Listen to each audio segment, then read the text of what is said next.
12.16 대책 이후부터 6.17 대책 나오기 직전까지 서울 인근의 규제지역이 아닌 곳들, 경기도 수원이나 구리, 안양, 안산, 동탄, 오산, 군포 이런 데들 계속 풍선효과 퍼진다고 했었죠. 그 중에서 한 군데, 그 전까지는 미분양도 많이 나고 하다가 어느 순간부터 지금 여기 사야 된다 라는 이야기들이 많이 나오기 시작했던 지역이 있죠. 인천이죠. 경기 인천 아파트라도 하면서 패닉바잉 나선 서울 세입자들이다. 이거 뭘로 부추긴 거예요? 전세가 상승, 실질적으로 임대차 3법 직전에 전세가는 올랐는데 이후에 전세가가 급등했다. 이런 이야기 하는데 실질적으로 이것은 재계약은 반영하지 않는 통계의 특성상 급등한 것처럼 나타난다 라고 이야기했죠. 그런데 이것을 바로잡겠다고 했더니 통계 조작한다고 하고 있죠. 건설 마피아들의 여론 조작은 정상화하겠다는데도 통계 조작이라고 해요. 경기 인천 아파트 산 서울 사람 3배 급증, 청약 비중 증가. 서울 사람이 경기 인천으로 많이 빠져나간다. 서울 집값이 오르기 때문에 주변으로 밀려나가는 거죠. 그 이유는 근로소득보다 집값이 더 빠르게 올랐기 때문이고 이 집값에 거품이 끼기 시작했다는 거죠.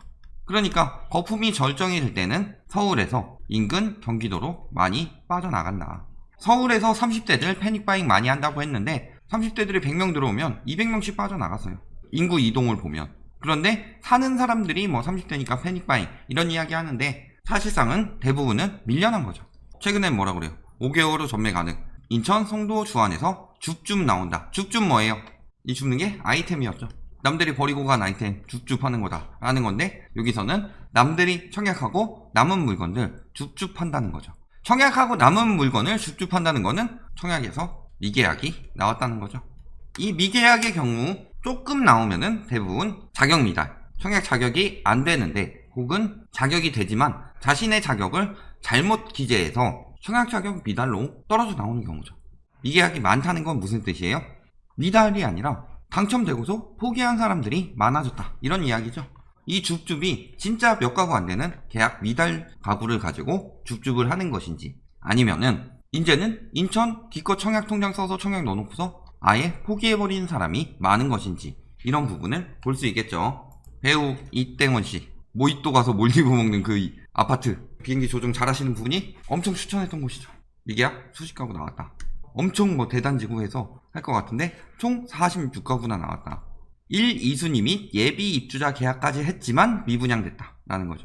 포기죠, 포기. 1, 2순위에다가 예비 입주자까지 했는데 결국 포기했다. 그만큼 메리트가 없다는 거죠. 저기가 메리트가 있었던 건 뭐 때문이다? 규제 지역이 아니기 때문이었는데 6.17 대책 이후 대부분이 규제 지역으로 바뀌게 되죠. 규제 지역이 되면은 불리해지죠. 전매도 안 되고. 그러니까 포기했다는 거죠.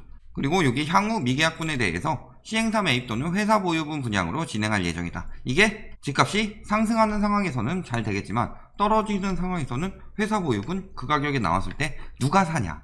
풍선효과 옛말 인천 수원에서 분양 미계약 속출했다. 아까 줍줍 얘기 나왔던 주안 278가구 엄청 많이 나왔죠. 송도 38가구 이거는 수원이고 그 다음에 가재현역 150가구 엄청나게 많은 미계약들이 속출하고 있다. 청약 마감이 19대1이고 12.2대1이고 45대1 이런 식으로 했는데 미계약이 결국 속출하더라. 예비 당첨자까지 안 했다는 경우죠. 이제 인천 아파트는 투기꾼들에게 메리트가 없다. 만약 저기에 실거주로 사실 분들이 청약을 받았다. 실수요들이 많이 사서 청약이 늘었다. 이런 식으로 유도를 하게 된다면 계약 다 돼야 되죠. 그런데 규제 지역이든 아니든 실수요든 크게 상관없죠. 거기 살 거니까. 나중에 오래 살다가 나중에 팔 때 중요한 거지. 지금은 당장 내가 들어가서 살 건데 왜 청약을 포기해요? 그게 아니라 처음부터 분양권 투기를 목적으로 들어갔다는 거죠. 그 중에서도 청약 통장이 아까워서 그대로 받는 사람들이 있고 투기 많이 해보는 인간들은 나중에 전매 제한 안 되니까 입주 때 팔려고 할 때 잘 안 될 거라는 사실을 알기 때문에 벌써 포기하는 거죠. 청약 통장을 날리더라도. 송도 같은 경우 어때요? 여기 분양하는데 송도 2차 시세 볼까요? 입주하고 나서 거래가 없는데 갑자기 가격이 이렇게 뛰어요. 6월 돼서 갑자기 가격이 뛰더라. 분양가 띄우기라고 그러죠. 송도가 그렇게 메리트가 있고 이 정도 가격이 낼만하다. 그럼 6월 이후에 왜 거래가 없어요? 6.17 걸려서? 그렇죠. 걸리기 직전에 분양가 띄우기 들어가고 사실은 더 띄우고 싶었는데 걸려서 더 못 띄웠을 수도 있죠. 너무 많이 띄우면 분양이 안 되니까. 송도 앞으로 계속 오른다고 이야기하는데 어때요 지금 상황? 송도, 청라, 루원시티, 검단 이런데 계속 오른다고 했는데 이번에 규제지역 바뀌고 특사경도 더 강하게 들어가게 되죠. 언제까지 계속 오를 수 있을까요? 당시에 비규제 지역에다가 신도시 메리트에다가 신도시 메리트가 뭐냐면은 엄청나게 광고가 많이 돼요. 엄청 뜰 것처럼. 송도 가보고 이야기하지? 많이 가봤어요. 그 가격을 받을 때가 아니죠. 정주 요건이. 그런데 거기 사는 사람들은 제가 송도 가면은 저 자식 청라놈이다. 근데 전 청라도 까고 있었거든요. 청라 까는 영상에서는 저 자식 송도놈이다. 이런 이야기 하고 있어요. 둘 다 아닌데.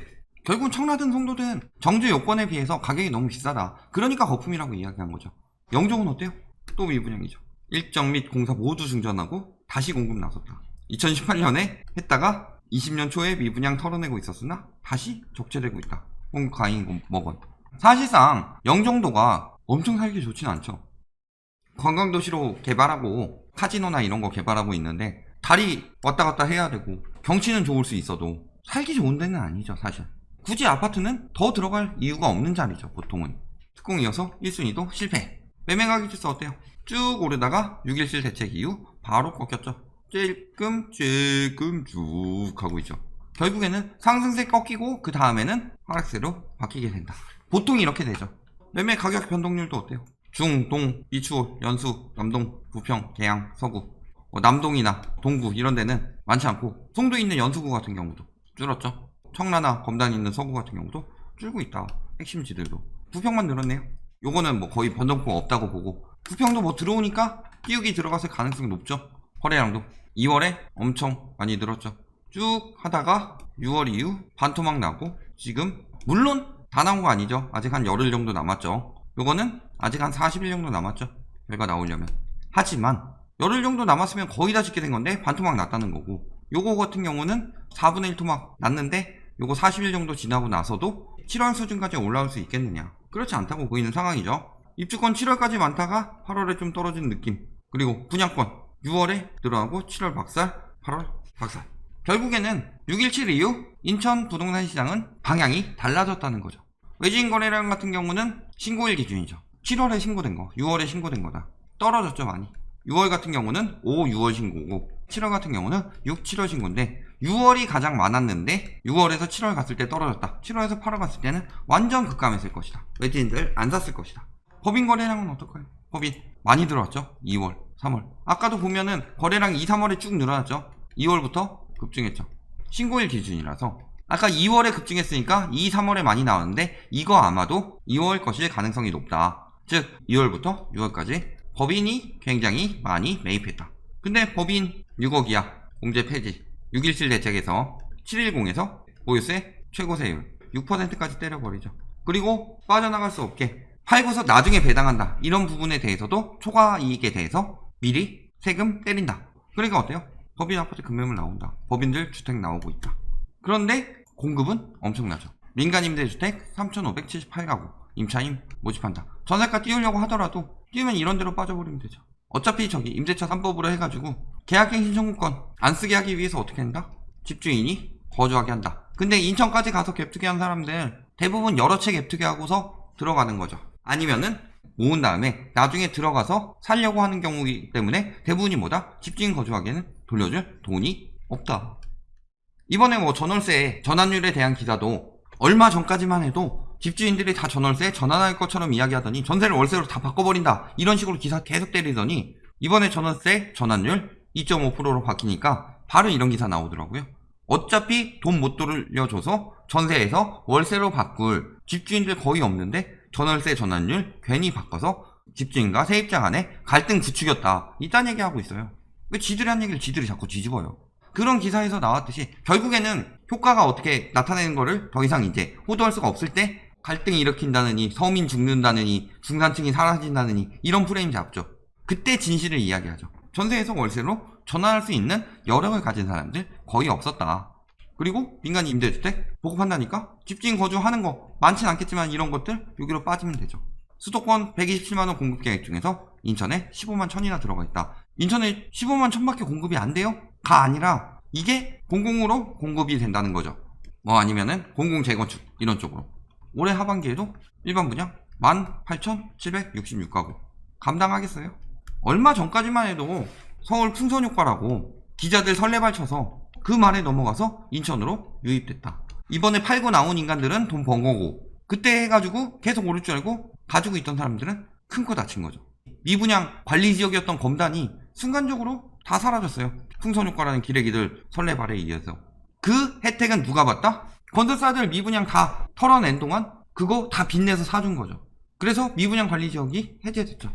다시 미분양 관리지역이 나올 수 있을까요? 물론 여기는 한 군데에 다 하는 건 아니기 때문에 그럴 가능성은 적지만 이 물량 중에서 엄청난 미분양이 속출할 수밖에 없다. 특히 인천에 들어간 경우는 대부분 실수요보다는 분양권 전매로 들어간 투기꾼들의 비중도 꽤 됐는데 막혀버렸죠. 18,766가구 다 소화할 수 있을까요? 결론, 인천에는 투기 수요가 많이 들어갔다. 그 중에서 외지인, 법인 이런 투기 수요들이 많이 들어갔다. 그런데 6.17 대책으로 인해서 규제 지역으로 지정됐죠. 플러스 710 대책으로 세금 강화되면서 6.17, 710 두 개로 법인까지 강화되죠. 거기다가 원래 미분양 많았던 지역인데 지금 풍선 효과로 건설사들 물량을 털어줬다. 그리고 다시 규제 지역이 됐을 때 투기할 메리트가 없는데 다시 미분양은 속출할 수밖에 없죠. 벌써부터 미계약이 속출하고 있고 앞으로도 더 심해질 것이다.